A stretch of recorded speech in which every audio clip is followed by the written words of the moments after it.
What's up mga kuya at ate? Ayan, dumayo tayo dito sa Salaula and Friends. Kita natin yung treehouse nila. Ngayon, susubukan natin yung metal detector na binili natin kung meron ba tayo mahanap na ginto dito sa bakuran ng Salaula and Friends. At dahil nandito na rin tayo, makikipangusin na rin tayo.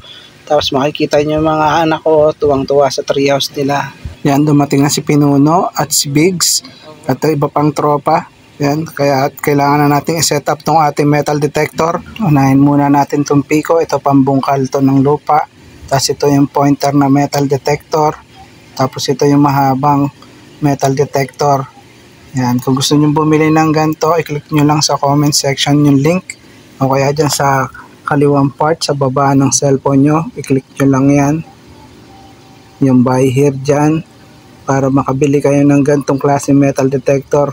Maganda to, panghanap ng ginto at lumang coins. Sana makakita tayo. Yung price ng metal detector na to ay nasa mga 1 plus lang, wala pang 2,000. Tapos yung kulay orange na pointer metal detector ay wala pang 1,000, siguro mga 700. Yan, pa-testing natin kay Boy Bangas. Yan mga Salaula and Friends. Gusto nyo ng good vibes at mga mukbang at mga funny videos, watch nyo lang to sa Salaula and Friends. Pakisuportahan ang page at channel nila, mag-follow at mag-subscribe na kayo sa Salaula and Friends.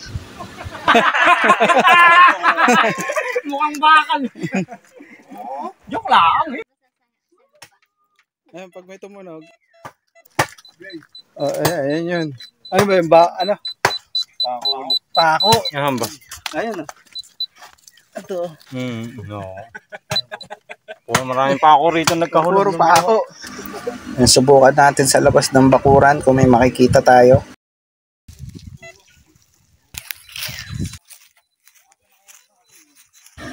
Ayan, bakal na naman yung nakita natin. Mukhang maraming bakal dito sa bakuran na to ha.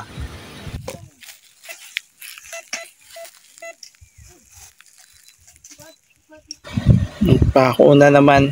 Mukhang maala tayo dito sa bakuran ng Salaula and Friends. Kaya kumain na lang tayo. Nakakagutom na. Ako nga pala nagluto ng sabaw na ulam dyan. Yung Korean soup. Panoorin nyo na lang sa vlog ng Salaula and Friends. Yan, pakisuportahan po ang FB page ko. I-follow po kayo sa FB page ko. Hanggang dito na lang. Peace out.